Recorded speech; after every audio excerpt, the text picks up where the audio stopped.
Well, he's a cutie pie. I might put him in Potomac. Okay, yes. Yeah, he can come right on to Potomac.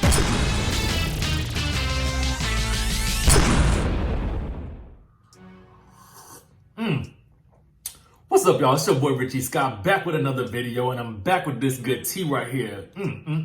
Make sure you guys get your detox tea by clicking the link in the description down below. Set it up for auto ship so you can just get it sent to you monthly, okay? Make sure you guys also subscribe to the channel, hit that notification bell button, and let's get into what we got to talk about, because we're going to be breaking down Married to Medicine Los Angeles. The premiere episode was last night. We got a headline with Dr. Heavenly apparently or allegedly getting dragged. I'm going to give you guys whether or not I think she actually did or not. And then we're going to cover everything about this show, from the good and the bad. And then we're going to sort of make a decision about whether or not we should actually continue watching this show or not, okay? As you guys know, with my reviews, I tend to go point by point because I like for you guys to know where my thoughts are and where I'm going to be going with the video. And so maybe you guys have a point that you really want to, sort of chime in on it as well. And when we get to it, that way you can comment on the video. Hopefully you guys will definitely comment and let me know your thoughts about it, because I'm very, very interested to see. And I want to also know if it's something that you guys want me to continue to cover. I am pretty excited about this show from at least the perspective of what we saw in the trailers, right? And then we're going to also talk about today, whether or not that lived up to the hype, okay? First things first, the word on the curb last week was that Toya said that Dr. Heavenly would be getting dragged by the good Dr. Kendra. Now, what we saw in the episode was Dr. Heavenly making some sort of lewd comments about, she actually didn't make a comment. She asked the question initially about the size of Dr. Kendra's husband's, manhood or whatever. And so Dr. Kendra was upset because apparently her husband is Asian, and I was wondering if Dr. Heavenly was insinuating that it might have been small, but that was the way it sounded when she asked the question. Now, Dr. Kendra, to her credit, I'm assuming she probably hadn't had that question before, but ultimately, if you aren't offended by it, you would not react to it, and she definitely reacted to it. Now, that could have been also because she could have been, emotional because she is just giving birth a short while ago. I don't recall if they said how long ago, and we really didn't get that much of an explanation about her, to be from my perspective, to be honest with you. So I don't really know. But do I think that she got dragged by Dr. Heavenly? Not really. I think that she went off for a split second. She got up in Dr. Heavenly's face. I feel like she would have thrown them bows if she had been given the opportunity, but I don't necessarily feel like she really dragged Heavenly for filth. You know what I'm saying? And Dr. Heavenly definitely didn't want the smoke. You know what I'm saying? But the other thing that Dr. Heavenly did was she sort of commented on Dr. Kendra's weight. Now, one, Dr. Kendra has just had a baby. Two, Dr. Heavenly pointed out that Dr. Kendra had on an outfit that she felt like was ill-fitting, okay?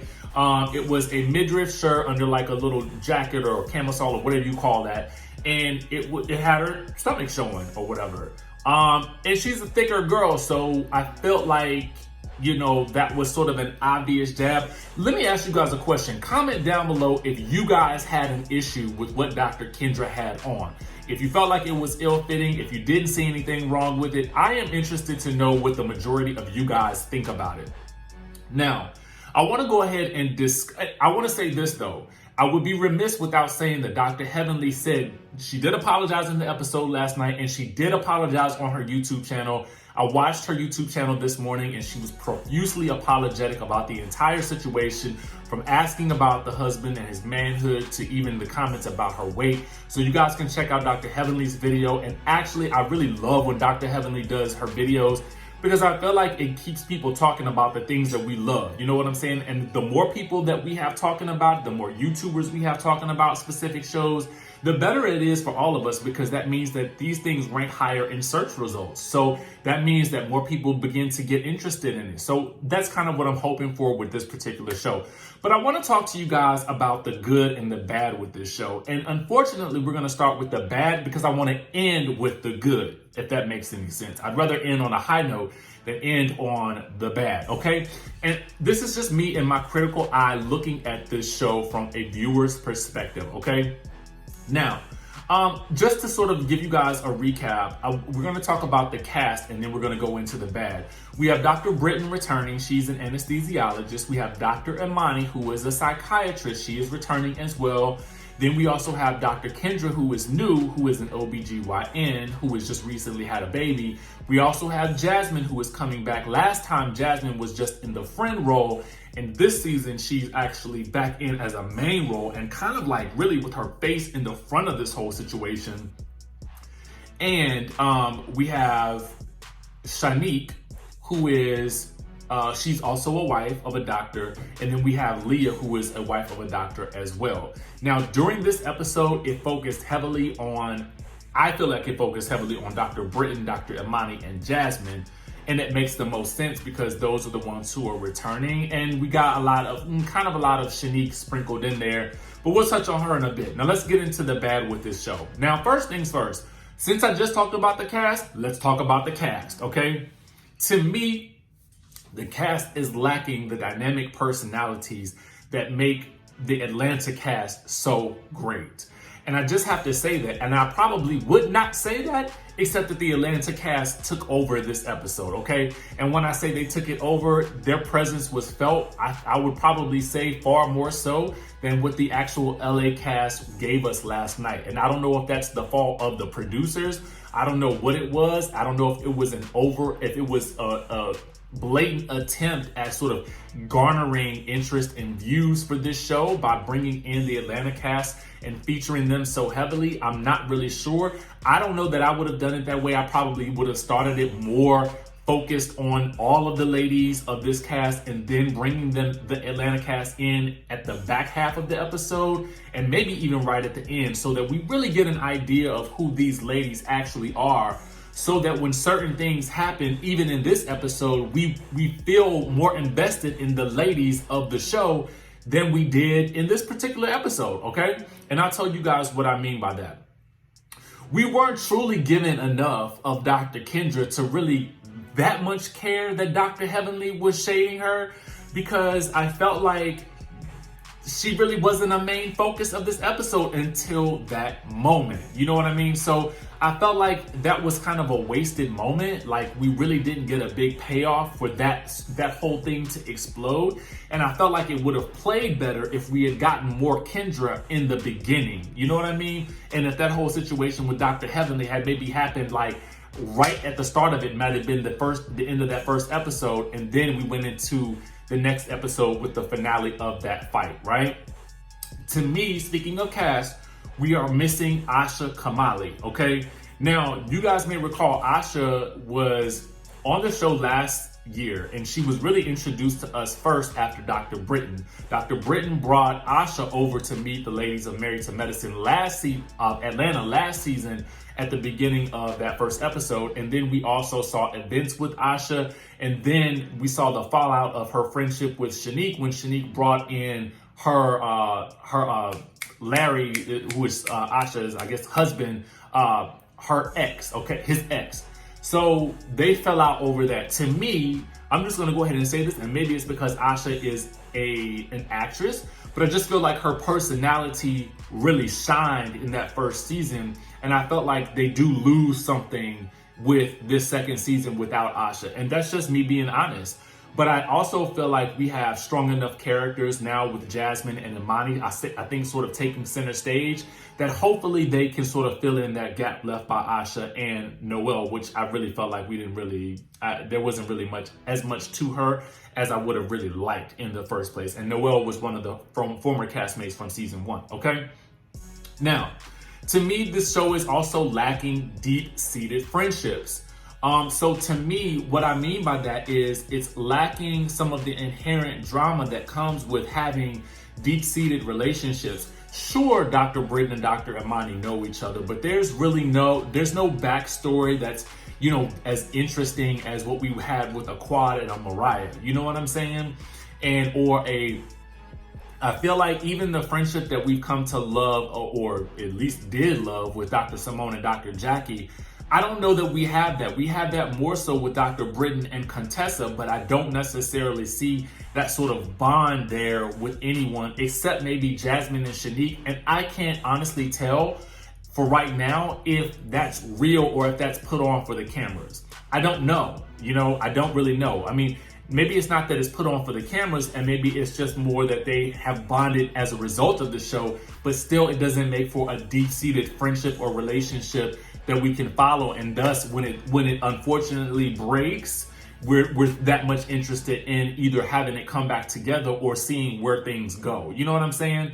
The biggest beef in this whole situation is between Dr. Imani and Jasmine, and they never really had that much of a friendship to begin with, so the stakes really aren't that high. Does that make any sense? Okay, hopefully it does. Now, to me, the drama felt forced, okay? Without Dr. Heavenly, and I'm looking at my notes, without Dr. Heavenly pulling a Dr. Heavenly with Kendra, we really wouldn't have had the big blowout that we really needed to raise the stakes of this show. Typically in the first episode of a new season of a show, especially a Bravo show or a VH1 show, any type of reality show, that first episode has to hook you with some major drama that blows up. You know what I'm saying? That's what we've come to expect. And without Dr. Heavenly there from the Atlanta cast, we really wouldn't have had that moment. I felt like Dr. Heavenly knew what she was doing in that moment, and she brought it, which it was more organic than, let's say, what Quad did. Because to me, what Quad with Imani and Jasmine did not seem authentic at all. It felt very forced to me. It seemed like the producer said, I need you to do this. And she said, okay, I'm going to do it. And then when she did it, she ended up getting into an altercation with Dr. Britton, which was totally out of left field. But to me, it felt like Dr. Britton was just calling Quad out on her blatant attempt to make some drama, okay? And then, to be honest with you, we didn't even really get that much of a payoff from the drama that she was hoping for with a confrontation with Dr. Imani and Jasmine, because Jasmine shut that thing down faster than you could say stop, okay? She shut it down. So to me, it just seemed like they passively aggressively agreed to sort of just be open and being in the same space, which is, I feel like, what people in real life would do anyway. But in terms of reality show, that thing needed to be worked out right then and there. It needed to be boom, boom, boom, boom, boom. Let's get into it and either solve it or somebody walk off. You know what I'm saying? That's kind of what I feel like they were hoping for, and we did not get, okay? Now, to me, again, and the second thing, the other part of this is that the drama fizzled out. The drama between Dr. Imani and Jasmine seemed to fizzle out, at least for now, as a result of Quad trying to get them together. Now, what I will say also is, too, the drama was more focused on the Atlanta cast than the LA cast, because I felt like the Atlanta cast know how to shade each other enough that makes it entertaining. I don't feel like the LA cast knows how to do that just yet. You know what I'm saying? But hopefully give it time and we'll see what happens with this particular show.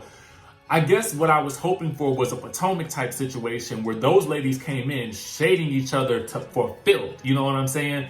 Right off the bat, which makes it entertaining, but they still have deep enough relationships that the shade doesn't cut to the white meat. You know what I'm saying? Anyway, the really bad thing to me about this whole situation is also the lack of promo by Bravo. Now, I have to call out Bravo in this sense, mostly because I feel as though it was a wasted opportunity here. We lost an opportunity to have at least Dr. Britton and Dr. Imani on Watch What Happens Live following the episode. Instead, you had Rosie O'Donnell and somebody else from Parks and Recreation, the television show. And I was thinking to myself, this is so typical. Why would you not? You have another show with a show with women of color, and you're not going to highlight them, even though it was set to be a very huge night, with the lead-in being the Real Housewives of Potomac. And you can't, honestly, I definitely feel like Giselle would have been on there, or Karen would have been on there that first night, last night, had Potomac come on. You could have had Giselle and then Dr. Britton. That would have made for a good, or Giselle and Dr. Imani. That would have made for a really good, I think, mix of people to have to promote both shows. You have really Dr. Heavenly doing more promotion for Married to Medicine Los Angeles than you have Bravo doing. And to me, that's just very sad. You should be propping your new shows up equally as much, if not more so, than the shows that are already doing well. You know what I'm saying? You want to give them equal shine so that they have the opportunity to grow and to blossom into the franchises that you want them to be. And as from what we've learned from Dr. Heavenly, the idea is, it sounds like, to move to DC next, but you got to get LA to pop before you can move to DC. You know what I'm saying? Because Houston failed. So you got to do something, and you got to do it right, and you got to start doing it now, Bravo. You got to start doing it now. You need to get these ladies more promo. Get them out there, especially with it being that everybody and anybody is doing lives right now. Those ladies need to be doing lives at least a couple of hours a day each day, okay? Now, let's move on to the good, because we've harped on the bad long enough. And I do want to talk about a lot of the good points about this show. The first I'm going to say is Jasmine. Actually, let me wrap this up in another thing. The good thing is the storylines. To me, there are some intriguing storylines here that I feel like have the potential to really pop. You know, this whole situation with Dr. Amani and her husband being all the way in Oklahoma, you know, for the past couple of months, and she ain't visited him.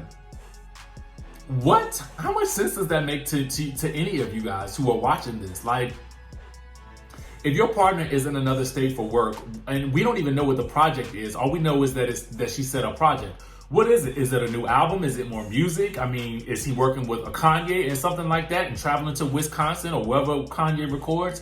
What is he working on? We need more backstory with this whole situation.